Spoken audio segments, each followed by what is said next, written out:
നാണം കെട്ട് തല താഴ്ത്തിപ്പോയി.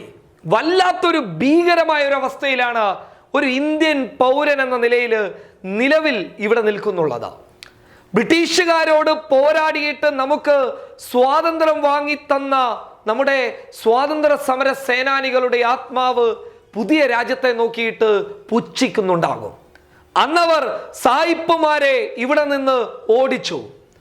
അവരുടെ അടിമകളായിരുന്ന ഇന്ത്യയിലെ ജനങ്ങളെ സ്വതന്ത്രമായി ചിന്തിക്കാനും സ്വതന്ത്രമായി ജീവിക്കാനും അതിനു വേണ്ടിയിട്ടുള്ള സ്വാതന്ത്ര്യം അവർ വാങ്ങിക്കൊടുത്തു.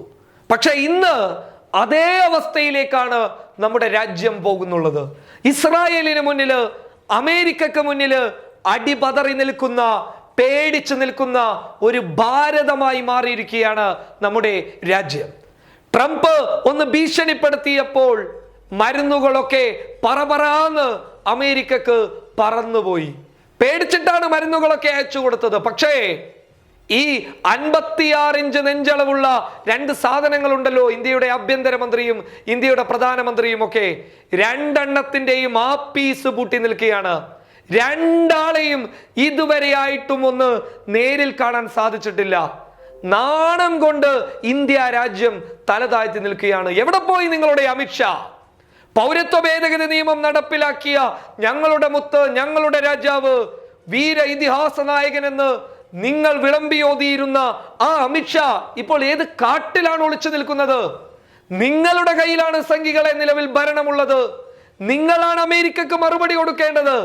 മരുന്ന് കൊടുക്കുക എന്നുള്ളത് രോഗികൾക്കാണ്, അത് പോട്ടെ എന്ന് വെക്കാം. പക്ഷേ ആ ഭീഷണിക്ക് മുന്നിൽ പതറി നിൽക്കുന്നു എന്ന് പറയുമ്പോൾ ഈ രാജ്യത്തിന്റെ ഭരണകൂടം എത്രത്തോളം വലിയ ഭയത്തിലാണ് അമേരിക്കയെ നോക്കിക്കാണുന്നതെന്ന് ഇതിൽ നിന്ന് വ്യക്തമാണ്.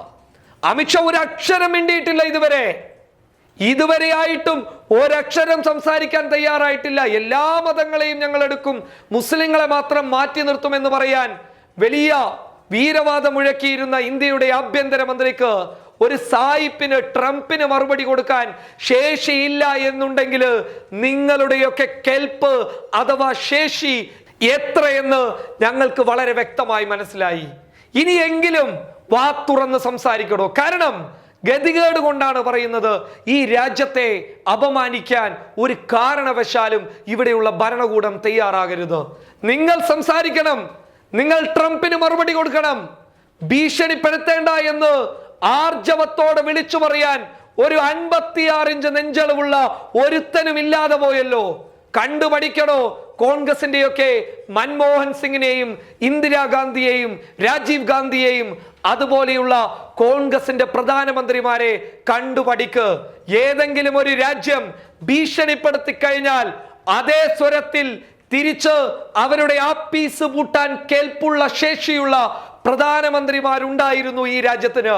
പക്ഷേ ഇന്ന് ചില പ്രധാനമന്ത്രിയും ചില ആഭ്യന്തരമന്ത്രിമാരുമുണ്ട്, അവരെയൊക്കെ കാണുമ്പോൾ പുച്ഛം തോന്നുന്നു. കാരണം പത്തി മടക്കി കാട്ടിനുള്ളിൽ ഒളിച്ചിരിക്കുന്നത് പോലെ ഒളിച്ചിരിക്കുന്ന ഒരവസ്ഥയാണ് അമിത്ഷാക്കും നരേന്ദ്രമോദിക്കുമുള്ളത്.